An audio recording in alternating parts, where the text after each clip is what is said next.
Affected consistency से अगर हम अनअफेक्टेड कंसिस्टेंसी तक जा सकें, यानी कि मेरे को रिजल्ट मिले या ना मिले, मेरा अधिकार कर्म करने में, और अगर मैंने उस पर पूरी एनर्जी डाल दी तो मुझे कोई जिंदगी में हरा नहीं सकता। कि सक्सेस है या फेलियर है, दोनों सेमीफाइनल है, अभी फाइनल बाकी है। आप सफल हो गए, नहीं, फाइनल बाकी है। आप विफल हो गए, नहीं, फाइनल बाकी है। तो फाइनल को ढीला ढाला खेलते हैं या जोर लगा के खेलते हैं? पूरी जान डाल देते हैं। जिस दिन आपको ये समझ में आ गया ना कि हर रिजल्ट सेमीफाइनल है, तो आप अगले में और जान लगा देते हैं।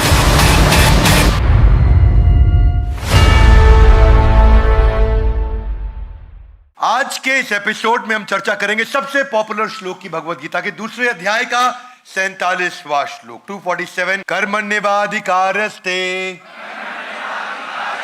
मा फलेषु कदाचन मा कर्म फल हेतुर्भु मा ते संगस्त्व कर्मणि। ये सबसे पॉपुलर श्लोक है गीता का, सबने कभी ना कभी सुना होगा। Loudly yes no. ये श्लोक है जीवन में उतारने वाला। और आज हमारे इस प्रोग्राम सीरीज का नाम क्या है? Come on, Gita in action के इस एपिसोड में आप सबका बहुत बहुत स्वागत है।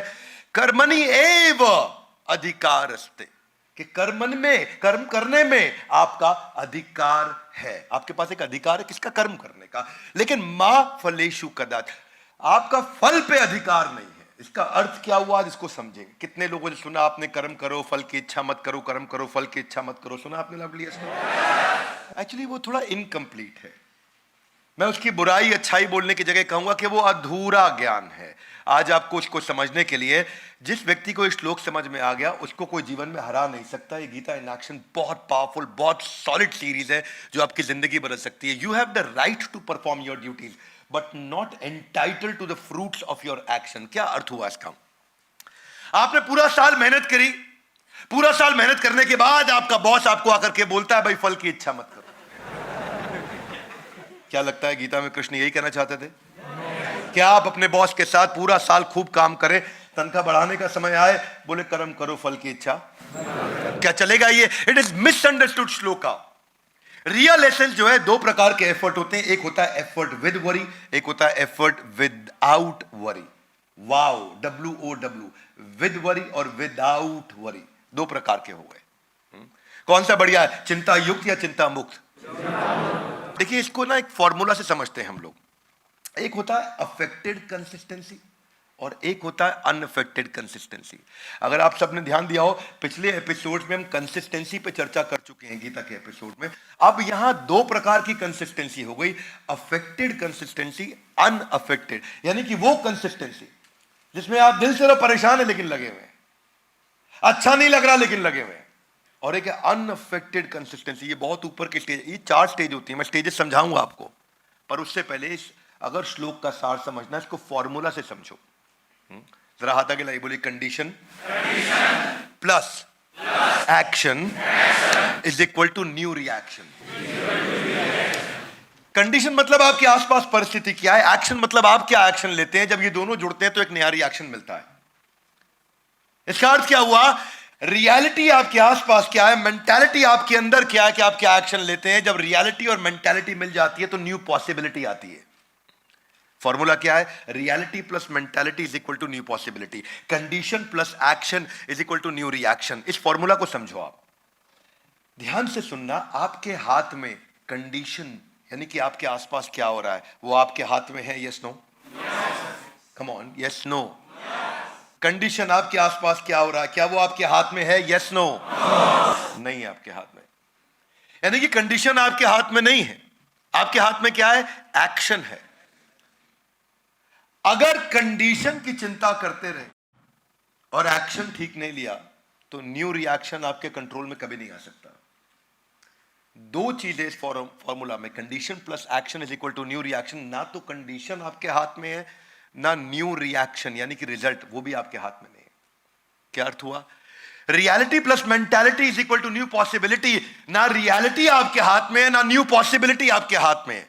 आपके हाथ में केवल एक्शन है। लवली गाइस, कम ऑन, क्या है? केवल एक्शन है। इसीलिए इसको क्या बोलते हैं? Gita in action. कृष्ण यहां यही समझा रहे हैं कि ना तो रिएक्शन आपके हाथ में, ना न्यू पॉसिबिलिटी आपके हाथ में है।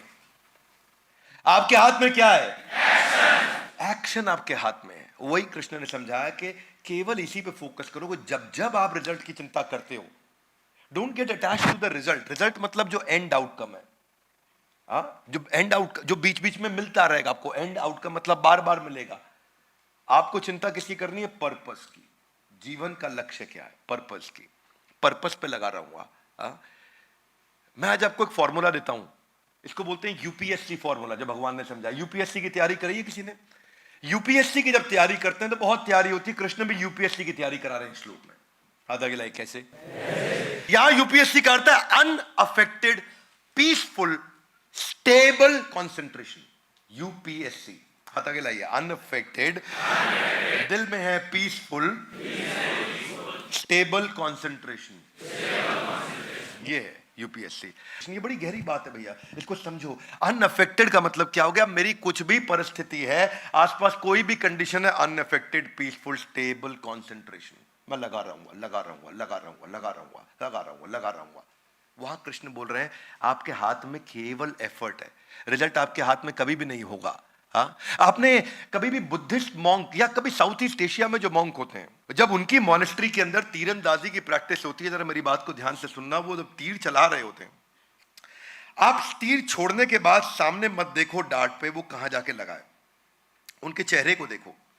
उनके चेहरे को देख के अगर बुल्स आए हुआ है तो भी पता नहीं चलेगा, और तीर अगर बाहर निकल गया तो भी पता नहीं चलेगा। चेहरे को देख के समझ में नहीं आता उनके। वो इतना स्टेबल, इतना पीसफुल है। उसने तीर चलाया, छोड़ा, ठक, बाहर निकल गया, डिस्टर्ब नहीं है। दोबारा तीर चलाया, फिर छोड़ा, 100 में से 100 बुल्स आए, डिस्टर्ब नहीं है, वैसे का वैसा है। एक्साइटेड नहीं है, डिस्टर्ब नहीं है। वो कंसिस्टेंट है, अनअफेक्टेड है, और पीसफुल है, और कंसिस्टेंट एक्शन लेता रहता है। ये वाला जो माइंडसेट कृष्ण ने यहां पे दिया है, सक्सेस हो या failure, always remain same. This is the only formula to reduce your pain. It is the only formula to reduce your pain. देखो 4 प्रकार के एक्शंस हैं। सबसे नीचे कौन सा है? सबसे नीचे है कंसिस्टेंट इन एक्शन। ये क्या होता है कंसिस्टेंट इन एक्शन? ये कंसिस्टेंटली कोई एक्शन ही नहीं लेगा, ये बैठा रहता है, देखता रहता है, अरे ये हो गया, अरे वैसा ऐसा। ये 0 आउट ऑफ 100 है। कम ऑन, क्या है ये? 0 आउट ऑफ 100। मेरी कंपनी के अंदर एक एम्प्लॉई 30,000 रुपए महीने पे ज्वाइन किया 5 साल पहले, और मेरी एक और इसी कंपनी के अंदर एक और एम्प्लॉय 60,000 रुपए महीने पे ज्वाइन किया 5 साल पहले। ये 60,000 रुपए महीने वाला आज 5 लाख रुपए महीने पे पहुंच गया, लगभग 6 लाख रुपए महीने पे पहुंच गया, और वो 30,000 रुपए वाला अभी 60,000 रुपए महीने पे पहुंचा। यानी कि 5 साल में इसकी तनख्वाह हुई 2 गुना, और 5 साल में उसकी तनख्वाह हुई 10 गुना। दोनों में कुछ ना कुछ फर्क होगा। क्या मेरी बात समझ आ रही है लाउडली? इनमें फर्क क्या है? फर्क यही है, जो सबसे नीचे वाला है ना, वो कंसिस्टेंट इन एक्शन, वो कोई एक्शन नहीं लेता है। इससे ऊपर वाला कौन है? वो कौन सा? Inconsistent action. इनकंसिस्टेंट मतलब स्टेबिलिटी नहीं है, एक्शन लेगा। जब सब अच्छा चल रहा है एक्शन लेगा, सब अच्छा खराब चल रहा है एक्शन लेना बंद कर देगा। बरसाती मेंढक, बरसात आएगी फुदकने लगेगा, नहीं आएगी बैठ जाएगा अंदर। ये वो है सर्कमस्टेंशियल मैनेजर। सर्कमस्टेंस अच्छे हैं, बहुत एक्साइटेड है, सर्कमस्टेंस खराब है, डूब गया, कुछ नहीं करेगा। ये है 33 आउट ऑफ 100। क्या है? इनसे और ऊपर चलो, वो कौन से हैं? Affected consistent action. यानी कि एक्शन लेता रहेगा, लेकिन अंदर से किल किल करता रहेगा, डिस्टर्ब होता रहेगा। अरे देखो यहां कोई मेरी सुनता नहीं, लेकिन लगा रहेगा। अरे देखो मेरे को तंग कर रखा, लेकिन लगा रहेगा। बदतमीज लोग हैं, यहां लगा रहेगा। नौकरी छोड़ के नहीं जाएगा, लगा रहेगा। पर हर समय बॉस को आजू बाजू गाली भी देता रहेगा, लगा भी रहेगा। हर समय आसपास, आपने देखा कई बार कुछ घर में पति पत्नी के बीच में ऐसा ही होता है। क्या रहता है उनका? अफेक्टेड है, आपस में बहुत डिस्टर्ब है, लेकिन कंसिस्टेंट है। क्या बोलती है पत्नी? तुमको तो कब का छोड़ दिया होता है, तो बच्चों के कारण तुम्हारे साथ रह रही हूं। हाँ? ये तो बच्चों के कारण तुम्हारे साथ रह रही हूं। ये क्या है? अफेक्टेड, डिस्टर्ब है, लेकिन कंसिस्टेंटली लगे हुए हैं। रहना इसी के साथ है, क्या करें। हाँ? मेरे को तो पंडित जी ने पहले ही बता दिया था, शादी से पहले मेरा राजयोग था। हाँ? क्या? डिस्टर्ब है, लेकिन लगे हुए। ठीक है, बेटर है। 66 आउट ऑफ 100 है। 0 out of 100, 33 out of 100, 66 out of 100। पर कृष्ण ने क्या बताया? ना, ये सब नहीं बताया। उन्होंने बताया अनअफेक्टेड। मेरे साथ अच्छा हो रहा, अनअफेक्टेड, बुरा हो रहा, अनअफेक्टेड, कमल का फूल कीचड़ में रहता है, कीचड़ में पैदा होता है, कीचड़ में ही जीवन बिता देता है, लेकिन इतना सा भी कीचड़ अपने को छूने नहीं देता। उस पर पानी गिर जाए नीचे गिर जाएगा, कीचड़ गिर जाए नीचे गिर जाएगा, कमल के फूल पे छू नहीं सकता। उसको बोलते हैं अनअफेक्टेड कंसिस्टेंट एक्शन। ये है जो आज चर्चा कर रहे हैं भगवद गीता के श्लोक में। क्या मेरी बात समझ आ रही है आप लोग को? इसका अर्थ क्या है? इसके अगले श्लोक में, दूसरे अध्याय के 48वें श्लोक में कृष्ण कहते हैं सिद्धा सिद्ध यो समो भूत्वा समत्वम योग उच्यते। आप आगे मत बढ़ो, आप मेरे साथ रहो, बाद में आराम से देखना। यहां क्या कहते हैं? सिद्धा सिद्धियो समो भूत्वा, कि सिद्धि असिद्धि, सिद्धि मतलब सफलता, असिद्धि मतलब सफलता नहीं मिली, समो भूत्वा समान परिस्थिति से एक्शन लेता रहेगा, डिस्टर्ब हो ना हो। इसको क्या बोलते हैं? Unaffected consistent action. ये बड़ा गहरा श्लोक है भाई साहब। इस वीडियो को 2-3 बार आपको देखना पड़ेगा अगर आप इस वीडियो की गहराई को समझना चाहते हैं। Unaffected consistent action. मैं कुछ उदाहरण भी दूंगा आपको। ये जो इक्वानिमिटी है, that can save you from insanity, मतलब पागलपन से आपको बचा सकता है, क्योंकि आदमी डिस्टर्ब इसलिए होता है। देखो मैं आपको ऐसे समझाता हूं कि सक्सेस है या फेलियर है, दोनों सेमीफाइनल है, अभी फाइनल बाकी है। आप सफल हो गए? नहीं, फाइनल बाकी है। आप विफल हो गए? नहीं, फाइनल बाकी है। तो फाइनल को ढीला ढाला खेलते हैं या जोर लगा के खेलते हैं? जोर लगा के खेलते हैं कि पूरी जान डाल देते हैं? पूरी जान डाल देते हैं। सक्सेस आया, फाइनल बाकी है, पूरी जान लगानी है। फेलियर आया, फाइनल बाकी है, पूरी जान लगानी है। अरे 0 आया, फाइनल बाकी है, पूरी जान लगानी है। अरे 100 में 100 आया, नहीं, फाइनल बाकी है, पूरी जान लगानी है। ये कृष्ण समझा रहे हैं। क्या मेरी बात समझ आ रही लाउडली? ये एफर्ट को फोकस करना, ये एफर्ट को फोकस करना, क्योंकि कंडीशन आपके हाथ में नहीं है, केवल एक्शन आपके हाथ में है। और जितना अच्छा एक्शन होगा उतना अच्छा न्यू रिएक्शन होगा। क्या ये सारा मुद्दा?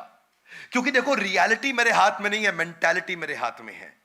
रियलिटी में को मैं नहीं बदल सकता, मेंटालिटी को मैं बदल सकता हूं। जितनी अच्छी मेंटालिटी होगी उतनी न्यू पॉसिबिलिटी होगी। अगर मेंटालिटी भी खराब और रियलिटी भी खराब तो पॉसिबिलिटी 100% खराब। यही कृष्ण समझा रहे हैं। कर्म करोगे, हो सकता है फल मिले, हो सकता है ना मिले, पर अगर कर्म नहीं किया तो पक्का हो गया फल। ये है दूसरे अध्याय का 47वां श्लोक। फल पे गौर करना। फल पे गौर करने का लाभ हुआ है किसी को? नहीं हुआ। हाँ, खाली न्यूटन को हुआ है। उसने फल पे गौर किया था, उसका फल नीचे गिरा तो हमारे को ग्रेविटी समझ। उसके अलावा किसी को फल पे गौर करने का लाभ नहीं मिलता है। Otherwise expectation is directly proportionate to frustration. जितनी ही एक्सपेक्टेशन रिजल्ट की, उतनी ज्यादा फ्रस्ट्रेशन, क्योंकि रिजल्ट मेरे हिसाब से हमेशा मिलता नहीं, क्योंकि वो मेरे हाथ में है ही नहीं। कंडीशन नहीं है, एक्शन मेरे हाथ में है। इसलिए आप देखते हो ना कि अफेक्टेड अनअफेक्टेड कंसिस्टेंसी में यही फर्क है। एक होता है किल किल कंसिस्टेंसी और एक होता है किल इट कंसिस्टेंसी। किल किल देखा हमने, कुछ लोग हर समय किल किल करते रहते, किल किल किल किल किल किल किल। माता पिता की सेवा करते, किल किल किल किल लगे हुए, लेकिन कर कंसिस्टेंट है, छोड़ा नहीं पिताजी को, लेकिन साथ साथ कुछ भी बोले जा रहे। सरकारी कंपनी में देखो, इतना दुखी सरकारी एम्प्लॉय अंदर से, इतना दुख, छोड़ क्यों नहीं? नहीं छोड़ूंगा, नहीं, सरकारी नौकरी है भैया, छोड़ूंगा नहीं। कंसिस्टेंट है, लेकिन क्या है? अफेक्टेड है अंदर से, है कि नहीं?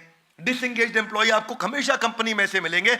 यही है श्लोक। सिद्धियो असिद्धियो, सिद्धि हो या असिद्धि हो, आपको सफलता हो असफलता हो, बस जिस दिन ये समझ में आया ना, 100 आउट ऑफ 100 जो बुद्धिस्ट होते हैं वो समझते हैं कि अगर किसी की मृत्यु हो भी गई तो वो एक बड़े चक्र का छोटा हिस्सा है। वो बड़ी से बड़ी चीज से भी कभी डिस्टर्ब नहीं होते। ये है UPSC, unaffected peaceful consistent action. Come on, one more time, unaffected peaceful consistent action. बाहर से अनअफेक्टेड, अंदर से पीसफुल कंसिस्टेंट एक्शन। यह है गीता इन एक्शन। शबरी जो थी वो कितना सुंदर उदाहरण है इसका। हाथ अगला, कैसे? देखो, ऐसे कि ऋषि मातंगा जो थे, जब उनका देहांत होने लगा तो वो शबरी को बोल के गए कि वेट करना, प्रभु राम तुमसे मिलने के लिए आएंगे। शबरी बोली अच्छा। शबरी बोली ठीक है, मैं तैयारी करती हूं। वो ये नहीं बोली कब दर्शन होंगे, कब आएंगे, कोई डेट बता के गए नहीं, टाइमलाइन दे के गए, कैलेंडर ब्लॉक कराया नहीं, महीना बताया किस महीने में आएंगे, साल बताया नहीं। शबरी 4 चीजें रोज करती। सड़क को धोती, उस पे फूल गुलाब के पत्ते बिछाती, आरती की थाली तैयार करती और उनके लिए भोजन फल इत्यादि तैयार करके रखती। आज प्रभु राम आएंगे, आज प्रभु राम आएंगे, आज प्रभु राम आएंगे। 1 साल, 2 साल, 3 साल सड़क धोई, फूल बिछाए, आरती की थाली तैयार करी, फल फूल रख लिए। सड़क धोई, खूब सारे फूल बिछाए, आरती की थाली तैयार करी, फल फूल तैयार की, 4 काम रोज करे। इसे क्या बोलते हैं? अनअफेक्टेड। नहीं आए, आए कोई बात नहीं, विद और विदाउट कोई बात नहीं। क्या है? Unaffected peaceful consistent action. और वही अनअफेक्टेड पीसफुल कंसिस्टेंट एक्शन 40 साल के बाद अचानक उनको 2 आदमी दूर से आते हुए दिखाई दिए, और उस दिन शबरी ने देखा और वो उछल पड़ी, बूढ़ी शबरी, और भागी कि मेरे प्रभु राम आ गए हैं। और वो 40 साल के बाद जब आए तो उनको दर्शन दिए। वो एक्साइटमेंट के अंदर जूठे बेर खिलाए, और जूठे बेर जिनको स्वयं श्री राम की स्वीकृति मिली। इसी को बोल रहा हूं, कंडीशन कुछ भी हो, जब कंसिस्टेंट एक्शन होता है तो न्यू रिएक्शन अपने आप हमारे फेवर में आ जाता है। यह है भगवद गीता का दूसरे अध्याय का 47वां श्लोक, कि सिद्धि या असिद्धि, कर्म करेंगे, हो सकता है फल मिले, हो सकता है, क्योंकि कर्मण्येवाधिकारस्ते, आपका अधिकार है कर्म करने पे, मा फलेषु कदाचन। पर इसके चक्कर में कई लोग क्या सोचते हैं? वो सोचते हैं कि भाई जब कर्म का अधिकार है, फल मुझे पता नहीं मिले नहीं मिले तो छोड़ो, कर्म करने की जरूरत नहीं। उसको भगवान ने पहले ही बोले, इस चक्कर में नहीं पड़ना भैया। क्या बोला? मां कर्म फल हेतुर्भु माते संगस्त्व कर्म। ये मत सोच लेना कि अब कर्म ही नहीं करूंगा। ये कृष्ण समझते हैं साइकोलॉजी लोगों की, कि रिजल्ट से नहीं आपको अटैच होना है, आपको पर्पस से अटैच होना है। महाराज भगीरथ के बारे में कितने लोग जानते हैं? सुना है नाम आपने उनका? महाराज भगीरथ कौन थे? उनको उनके गुरु ने बताया कि अगर तुम पूर्वजों की आत्मा को मुक्ति दिलाना चाहते हो तो तुमको गंगा जल की आवश्यकता पड़ेगी। गंगा थी नहीं, मां गंगा का वो आवाहन करना चाहते थे, इन्वोक करना चाहते थे मां गंगा को, पर मां गंगा थी नहीं। और ऐसा बताया गया कि मां गंगा अगर आ भी गई तो उनसे पूरी धरती डूब जाएगी। तो उन्होंने कहा मैं तपस्या करता हूं, मैं भगवान शिव को प्रार्थना करता हूं, ब्रह्मा जी अगर अपने कमंडल से गंगा को छोड़ दें तो धरती डूब जाएगी। वो तो अपनी जटाओं के अंदर भगवान शिव ने उनको समा लिया था, इसीलिए गंगा के साथ। तो वो तपस्या करने निकले और उन्होंने कई महीनों सालों साल महाराज भगीरथ ने तपस्या करी, खूब तपस्या करी, पर शिव जी आए नहीं। शिव जी आए नहीं। इसको क्या बोलते हैं? इसको बोलते हैं increased effort with every failure. One more time, come on. क्या? Increasing effort with every. इसको क्या बोलते हैं? इसको बोलते हैं इंक्रीजिंगली अनअफेक्टेड कंसिस्टेंट एक्शन। मतलब हर बार कंसिस्टेंट एक्शन लूंगा, लेकिन अगली बार और ज्यादा लूंगा, फेल हो गया और ज्यादा लूंगा, फेल हो गया और ज्यादा लूंगा। कई महीनों तक तपस्या करने के बाद फिर भगवान शिव नहीं आए, कई सालों की तपस्या करने के बाद नहीं आए, उन्होंने तपस्या बढ़ा दी। अब एक अंगूठे के बल पे खड़े हो गए महाराज भगीरथ, और एक अंगूठे के बल पे खड़े होकर तपस्या करने लगे। भगवान शिव प्रसन्न हुए, वो आए, उनकी कठोर तपस्या के कारण माँ गंगा यहाँ आ सकी। इसीलिए आज भी उनके इस प्रयास को भगीरथ प्रयास के नाम से जाना जाता है। इसको बोलते हैं इंक्रीजिंगली अनअफेक्टेड कंसिस्टेंट एक्शन। जिस व्यक्ति ने ये साइंस को पकड़ लिया, ऐसे व्यक्ति को कोई फेल ही नहीं कर सकता, क्योंकि वो फेल कभी होता ही नहीं है। हमारे साथ बड़ा भारत शो में इंस्पेक्टर जनरल उत्तर प्रदेश के, जिनके ऊपर एक वेब सीरीज भी बनी थी एमएक्स प्लेयर पे, वो आए थे। कोई बताएगा क्या नाम था उनका? हाँ, आईपीएस नवनीत सिखेरा। आईपीएस नवनीत सिखेरा ने क्या बोला वीडियो के अंदर? कि मेरे को माइक टाइसन बॉक्सिंग में नहीं हरा सकता। बोले क्यों नहीं हरा सकता? बोले क्या करेगा, ज्यादा से ज्यादा मार देगा, मैं गिर जाऊंगा, अस्पताल चले जाऊंगा। हारा नहीं मैं, ठीक हो जाऊंगा, फिर खड़ा हूं, दोबारा लड़, फिर मारेगा, गिर जाऊंगा। हारा नहीं मैं, गिरा हूं, फिर खड़ा हो जाऊंगा ठीक होने के बाद, आप मार के दिखा। और बोला मर जाऊंगा लेकिन हारूंगा नहीं। ये जो है ना अंदर फीलिंग, ये जो फीलिंग है, ये है कंसिस्टेंट एक्शन की फीलिंग। ये कंसिस्टेंट एक्शन की, मेरे हाथ में कंडीशन नहीं है, मेरे हाथ में एक्शन है। One more time, come on. मेरे हाथ में कंडीशन नहीं है, मेरे हाथ में। और जितना अच्छा एक्शन उतना ज्यादा possibility of positive new reaction. जिस दिन इंसान कर्म को एंजॉय करना शुरू कर दे, फल आए या नहीं आए उसकी चिंता खत्म हो जाती है। That's the main point. हाँ देखिए, आप हाथ आगे लाइए, हाथ आगे लाइए। ये रिजल्ट है और वो पर्पस है। रिजल्ट की चिंता नहीं, पर्पस की चिंता करनी है। क्या मेरी बात समझ में आ रही है?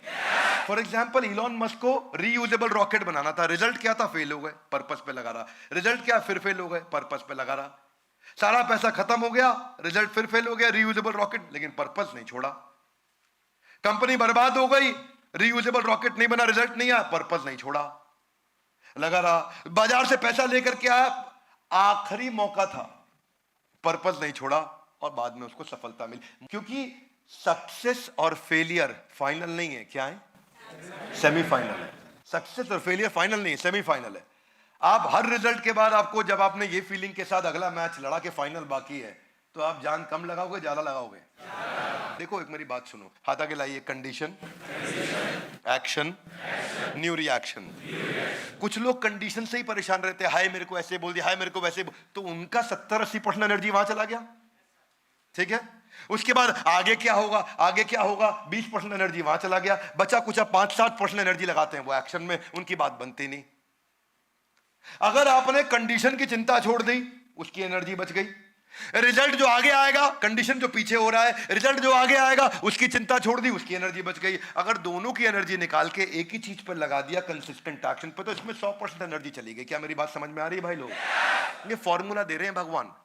इतनी डेप्थ मुझे दुनिया में कहीं नहीं मिली जितनी मुझे यहां लगी। क्योंकि जब आपका डर खत्म हो गया, प्रहलाद, भक्त प्रहलाद, जो कौन थे? ये हिरण्यकश्यपु के पुत्र थे, आप लोग को पता होगा सबको। और उनकी बहन थी होलिका, जिसके कारण हम होली का त्योहार मनाते हैं। होलिका के पास वरदान था कि वो जल नहीं सकती। Yes no? Come on loudly, yes no? No, Holika के पास ऐसा कोई वरदान नहीं था कि वो जल नहीं सकती। आपको मालूम नहीं है, होलिका के पास ऐसी चादर थी जिससे वो जल नहीं सकती। और वो चादर किसने दी थी? ब्रह्मा जी ने दी थी उनको। और ब्रह्मा जी ने चादर दी थी कि ये चादर लपेट ली, तुम जल नहीं सकती। अब हिरण्यकशिपु ने कहा, हाथ आगे लाई, ओ प्रहलाद को बिठा देते हैं इनकी गोद में और आग लगा देते हैं होलिका को। शॉल ओढ़ी होलिका ने, प्रहलाद को गोद में बिठाया। प्रहलाद को फियर नहीं है, मैं यही समझा रहा हूं इतनी देर से। उनको डर नहीं है, इतना सा भी डर नहीं है मैं जलूंगा। ओम नमो भगवते वासुदेवाय, वो अपना प्रार्थना कर रहे हैं, मंत्र जाप, उनको कोई डर नहीं है। और हुआ क्या? अब विष्णु को टेंशन। विष्णु बोले ये मेरा जाप कर रहा है, अगर मैं होलिका को जला दूं, इनको बचा लूं, तो ब्रह्मा जी को टेंशन हो जाएगी, भाई आप सीनियर हो तो आप मेरे साथ ऐसा करोगे, मेरे वरदान को क्यों तोड़वा दिया? क्या मेरी बात समझ आ रही है? जो सीनियर होता है वो इंटेलिजेंट होता है, वो अपने से जूनियर की बेइज्जती नहीं होने देता। तो भगवान विष्णु ने क्या किया? 2 मिनट रुको, ब्रह्मा जी आप टेंशन मत लेना, मैं देख रहा हूं कि आपकी नजर है, आप टेंशन मत लेना। उन्होंने क्या किया? उन्होंने अपने दूसरे जूनियर को बुलाया, वरुण देव को। बोला तू थोड़ा हवा तेज चला, और हवा ऐसे तेज चलाई कि होलिका की चादर उतर के प्रहलाद के आसपास लिपट गई। होलिका जल गई, प्रहलाद बच गए। क्या मेरी बात समझ आ रही है? इंसान का ना डर समाप्त हो जाता है। ये जो जिस दिन आपका ये एनर्जी कंडीशन से और आने वाले रिएक्शन से खत्म होकर के निकल के पूरी बचा के फोकस इस पे आ गया, अगली बार वो क्या सोचे? होलिका निपट गई, कोई बात नहीं, ऊपर से फेंकते हैं उसमें भी बच गए, हाथी चढ़ाते हैं उसमें भी बच गए। बोले मैं नहीं छोड़ूंगा, अब मैं आता हूं। हिरण्यकशिपु, फाइनल तो विलन लास्ट में ही आता है ना, अमरीश पुरी, मोगैम्बो खुश हुआ, तो हिरण्यकशिपु लास्ट में आ गए। बोले किधर है विष्णु? बोला यत्र तत्र सर्वत्र। बोले खंबे में, हाँ खंबे में, और खंबा तोड़ा, नरसिंह अवतार बाहर आ गए। हिरण्यकशिपु को लग रहा था कि भाई कोई टेंशन नहीं, इनको देख लूंगा मैं, क्योंकि मेरे को ब्रह्मा से वरदान मिल चुका। नरसिंह भगवान ने खत्म कर दिया हिरण्यकशिपु। मरते वक्त उसने कहा तो ब्रह्मा जी का वरदान टूट गया? बोला नहीं नहीं, ब्रह्मा जी का वरदान नहीं टूटा। बोला कैसे नहीं टूटा? बोला ब्रह्मा, बोला तुमको क्या वरदान दिया? मैं विष्णु हूं, मैं थोड़ी ब्रह्मा की बेइज्जती कराऊंगा। तुमको वरदान दिया था ना तुमको इंसान मारेगा ना जानवर मारेगा, मैं तो नरसिंह हूं। बोलो और क्या वरदान था? क्योंकि ब्रह्मा जी के पास गए, बोले मुझे अमर बना दो। बोला अमर तो मैं खुद भी नहीं हूं, तो मैं क्या बनाऊंगा? बोला ऐसा करो ना मैं दिन में मरूं ना रात में मरूं, बट नो प्रॉब्लम, ये वरदान ले लो। बोला ना अस्त्र मारे ना शस्त्र मारे, नो प्रॉब्लम, ये वरदान भी ले लो। ना घर के अंदर मरूं ना बाहर मरूं, बोला ये वरदान भी ले लो। बोला ना आकाश में मरूं ना जमीन पे मरूं, ये वरदान भी ले लो। तो सारे के सारे उनको वरदान दे दिए, ना सुबह मरूं ना रात को मरूं, ये वरदान भी ले लो। नरसिंह भगवान आए, उन्होंने क्या किया? उन्होंने ना घर के अंदर मारा ना बाहर मारा, चौखट पे मारा, ना अस्त्र से मारा ना शस्त्र से मारा, नाखून से फाड़ दिया। ना इंसान आए ना जानवर आए, नरसिंह अवतार में खुद आ गए। और क्या बोले कि ना उनको आकाश में मारा ना जमीन पे मारा, अपनी गोद में बैठा के मारा। तो उन्होंने ब्रह्मा जी का सारा, मतलब ये नहीं कि ब्रह्मा जी ने कोई कमिटमेंट कर दी ईमेल पे तो वो कमिटमेंट गलत हो गई, उन्होंने ब्रह्मा जी की कमिटमेंट भी प्रोटेक्ट कर दी और काम भी निपटा।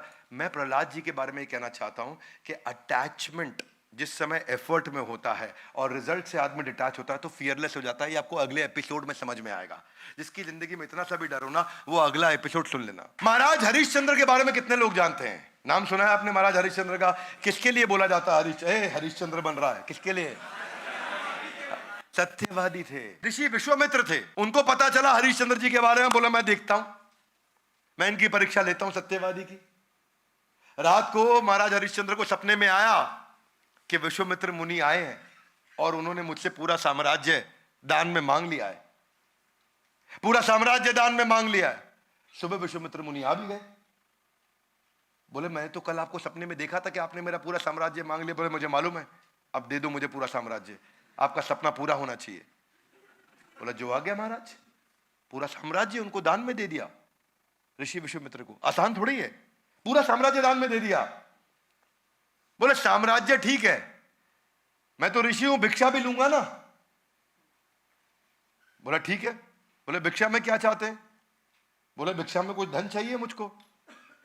बोले देता हूं। कहां से दोगे? जब पूरा साम्राज्य, पूरी ट्रेजरी, पूरी मैन पावर, पूरा मैनेजमेंट, पूरा महल, पूरी प्रॉपर्टी सब मेरे नाम हो ही चुकी है, तो तुम कहां से दोगे? बोले कोई बात नहीं, रुकिए, मेरी पत्नी और मेरा बेटा मेरा है। उन्होंने अपने बेटे को एक दूसरे राजा के यहां बेच दिया, अपनी पत्नी को एक ब्राह्मण के यहां बेच दिया और खुद को शमशान घाट के चंडाल के पास जाके बेच दिया। और बेचने के बाद जो एक मुश्त रकम मिली, अब कभी तनख्वाह नहीं मिल सकती, बेच दिया अपने आप को, पर जो रकम मिली वो जाके ऋषि विश्वामित्र को दी। वो बहुत खुश हुए। राजा हरिश्चंद्र चले गए। अब ना उनके पास पुत्र क्योंकि वो भी बेच दिया गया, ना उनके पास पत्नी क्योंकि वो भी बेच दी गई, ना उनके पास अपना खुद की स्वतंत्रता क्योंकि वो अपने आप को भी बेच चुके थे शमशान घाट में, वहां मुर्दा लाशों को जलाने के लिए। और उनकी वहां सेवा क्या लगा दी गई कि जो भी मुर्दा लाश आएगी उसका तुम अंतिम संस्कार करोगे और तुम्हारे को एक सिक्का दिया जाएगा जिसको तुम हमारे को जमा करोगे। बोला मुझे क्या, तुम्हें कुछ नहीं मिलेगा, तुम अपने आप को हमें बेच चुके हो। अब वो राजा दूसरा जहां उनका बेटा काम किया करता था, कई महीनों तक वहां काम करता रहा, सालों तक करता रहा, उसको बदले में कुछ नहीं मिला। पत्नी ब्राह्मण के यहाँ काम करती रही, उनको कुछ नहीं मिला। लेकिन राजा के यहाँ पे काम करते करते हरिश्चंद्र के बेटे को सांप ने काट लिया। सांप ने काट लिया, कोई इलाज कराने वाला नहीं, जहर के कारण उसकी मृत्यु हो गई। माँ आई भागते हुए, देखा कि बच्चा मेरा मर गया, तो शमशान घाट ले गई। वहीं चांडाल के यहाँ जहां हरिश्चंद्र थे, उन्होंने कहा कि तुम्हारे पुत्र की मृत्यु हो गई, इसका अंतिम संस्कार करना है। राजा हरिश्चंद्र, जो अब वहां हरिश्चंद्र थे, राजा नहीं थे, बोले एक सिक्का तुमको देना पड़ेगा। बोली आपको तो पता है मेरे पास धन नहीं है, मुझे आप बेच चुके हो, लेकिन अब मैं पिता नहीं हूं यहाँ पे और तुम्हारा पति नहीं हूं, अब मैं यहाँ पे इनका बंधुआ मजदूर हूं, अगर तुम एक सिक्का नहीं दोगे तो अपने बेटे की मैं लाश को जला नहीं सकता। दोनों पत्नी भी और पति भी रोने लगे। और उसी के बाद तब भगवान को उन पर दया आई, उन्होंने आकर के वापस दर्शन दिए, पुत्र को जिंदा किया, राजमहल उनको वापस दिया। राजा हरिश्चंद्र एकदम फियरलेस थे, और इतना फियरलेस थे, इतना अनअफेक्टेड थे, इतना पीसफुल थे, इतना कंसिस्टेंट एक्शन था कि आज सैकड़ों हजारों साल के बाद भी महाराज हरिश्चंद्र के हम सब के सब इतने उत्साह से याद करते हैं। रियलिटी आप नहीं बदल सकते, केवल मेंटालिटी बदल सकते हैं। कंडीशन आप नहीं बदल सकते, आप केवल क्या बदल सकते हैं? एक्शन बदल सकते हैं। प्रवीण तांबे की कहानी आप जानते हैं ना? 20 साल तक क्रिकेट नहीं खेल पाया वो, 20 साल तक, 1995 से 2014-13 तक। 2013 में जाकर के 41 साल की उम्र में उनको एक बार एक एक्स्ट्रा की तरह ले लिया क्योंकि एक खिलाड़ी को चोट लग गई थी, पर वो 20 साल तक उन्होंने उत्साह छोड़ा नहीं। 48 साल की उम्र तक इतनी ज्यादा उम्र वाले आईपीएल पे खरीदे गए एकमात्र खिलाड़ी रहे। एक के बाद एक उन्होंने कई अवार्ड जीते। बस मैं यही आपसे आज कहना चाहता हूं कि ये अफेक्टेड कंसिस्टेंसी से अगर हम अनअफेक्टेड कंसिस्टेंसी तक जा सकें, यानी कि मेरे को रिजल्ट मिले या ना मिले, मेरा अधिकार कर्म करने में, और अगर मैंने उस पर पूरी एनर्जी डाल दी तो मुझे कोई जिंदगी में हरा नहीं सकता। मुझे लोग गिरा सकते हैं पर मुझे हरा नहीं सकते। This is called Gita in action. ये था हमारा दूसरे अध्याय का 47वां श्लोक, जिसको आज हमने समझा, कर्मण्येवाधिकारस्ते मा फलेषु कदाचन। भगवद गीता इन एक्शन जो हमने सीरीज शुरू करी है, इससे में हम चाहते हैं कि एक एक एपिसोड को देखना चाहिए। Come on, would you agree with me loudly? Yes no? Come on, yes no? एक एक एपिसोड को आके देखना चाहिए। हर एपिसोड में बहुत गहराई है, हर एपिसोड में बहुत पावरफुल मैसेज है। हमारे साथ जुड़े रहने के लिए, इस वीडियो को अपने सही मित्रों तक पहुंचाने के लिए आप सबका हृदय की गहराई से प्रेम पूर्वक बहुत बहुत थैंक यू वेरी मच।